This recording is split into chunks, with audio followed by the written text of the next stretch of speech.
warahmatullahi wabarakatuh. Kami dari kelompok 13 akan mempresentasikan hasil dari diskusi kelompok kami mata kuliah Islam dan Budaya Lokal dengan tema Islam Pesisir yang akan disampaikan oleh saya sendiri, Agustin Dian Purnamasari, Balkis Serana Mahda, dan Siti Rohimatun Nazila. Yang pertama, saya akan menjelaskan mengenai menilai ulang kedatangan Islam di Jawa. Islam datang, berkembang, dan melembaga di Nusantara melalui proses yang panjang, hingga menghasilkan 4 teori besar tentang di mana, kapan, dan dari mana Islam datang dan berkembang di Nusantara.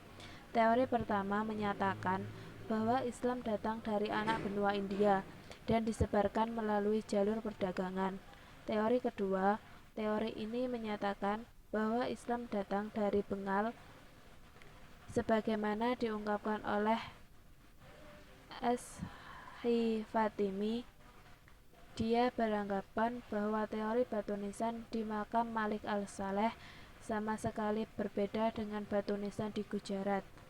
Teori ketiga menyatakan bahwa Islam datang ke Nusantara melalui Colomadu dan Malabar. Teori keempat, teori ini menyatakan bahwa Islam datang dari Arab. Untuk waktu masuknya Islam ke Nusantara terdapat 2 pendapat. Pendapat pertama, ahli-ahli sejarah di Indonesia dan Malaysia berpendapat bahwa Islam datang ke Asia Tenggara pada abad ke-8 Masehi atau abad ke-1 Hijriah, ditandai dengan banyaknya orang-orang Muslim yang bermukim di Indonesia dan berkapasitas sebagai pedagang dan pendakwah. Dan pendapat kedua menyatakan Islam datang ke Indonesia abad ke-13 Masehi, karena pada abad ke-13 adalah mula pertama perkembangan Islam di Nusantara yang ditandai dengan munculnya kerajaan-kerajaan Islam yang secara politis telah menjadi instrumen bagi penyebaran Islam. Penyebaran Islam di Jawa.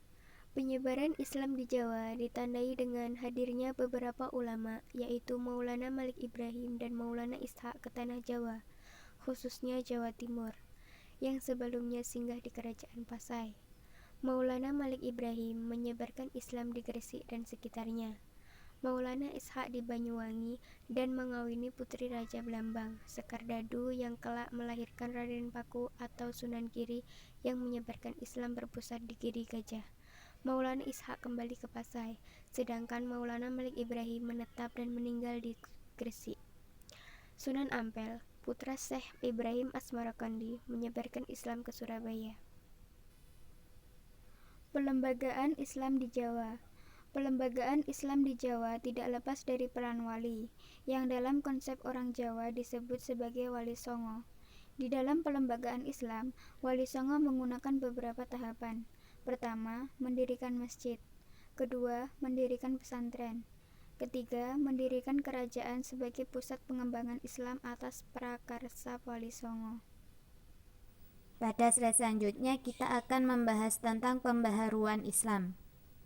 Adapun latar belakang pembaharuan dalam Islam adalah lahirnya pemikiran modernisasi dalam Islam yang dilatar belakangi oleh 2 faktor, yaitu faktor eksternal dan faktor internal.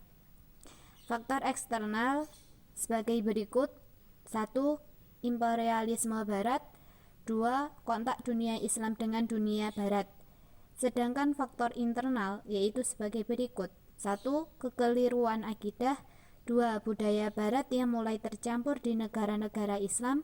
Dan yang ketiga, budaya yang mulai menyimpang dari Al-Quran dan hadis.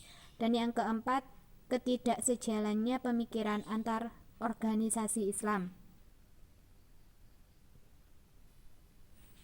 Cukup sekian yang dapat kami sampaikan, kurang lebihnya kami mohon maaf yang sebesar-besarnya. Wabillahi taufiq wal hidayah. Wassalamualaikum warahmatullahi wabarakatuh.